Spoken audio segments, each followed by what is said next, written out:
This is the energy of the day for May 3rd, the full moon in Scorpio, by Gaia Blooming, and I'm Shannon Hugman. So, full moon in Scorpio. Sun is in the sign of Taurus, moon is in the sign of Scorpio, opposite each other. Can potentially manifest, again, an opposition can be a tug of war, or it can be two solid pillars supporting each other.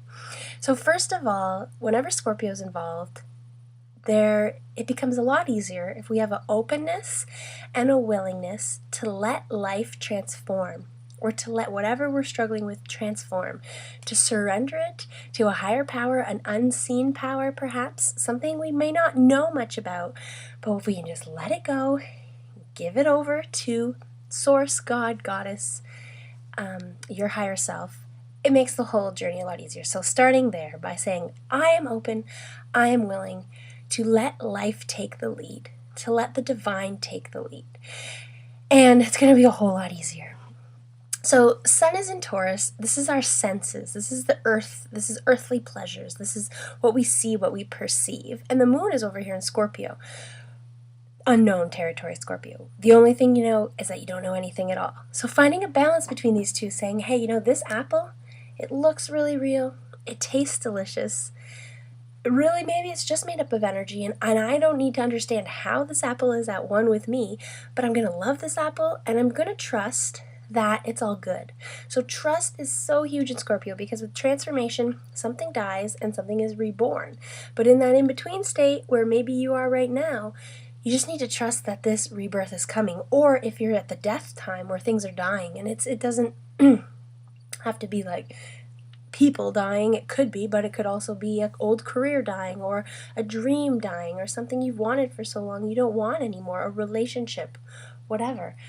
When something dies, there can be this fear attached to it, and that's where we must trust, surrender it, and trust that a rebirth is coming, that this ending is for us. It's in our highest good.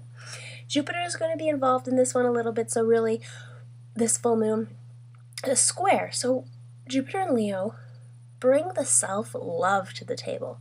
Bring the confidence. Bring the courage that you can do this, that strong lion. So whatever is falling away, if you feel afraid, know that you are worthy. That you, who you are, is amazing and you are deserving of this rebirth process. So really amping up the self-love, really, really, really big this full moon. Also,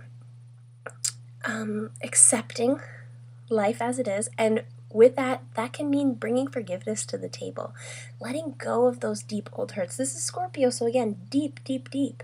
So as we hold on to these deep hurts or these patternings, or maybe you're not even aware you're holding on to them, this is creating emotional congestion in our bodies. So setting the intention to release all emotional congestion. Maybe you're really angry at your aunt because of the way she treated you when you were a little kid. I mean, that's not my life. I have great aunts, but maybe say you have this, this mean babysitter or something. And there's this trauma there. There's this emotional, and imagine that you're this radiant sun and you're trying to shine, but you have this emotional congestion, and then you're not attracting that which you deserve or that which you want, because subconsciously you're holding on to things. Okay, so how do we deal with this? First of all, you could go see a practitioner or a guide, a healer, to help you clear it, or you can also just call upon the angels. I'm ready to let go of that which I don't even know if I'm holding on to. I just want to let go. Set the intention to release all emotional congestion this full moon.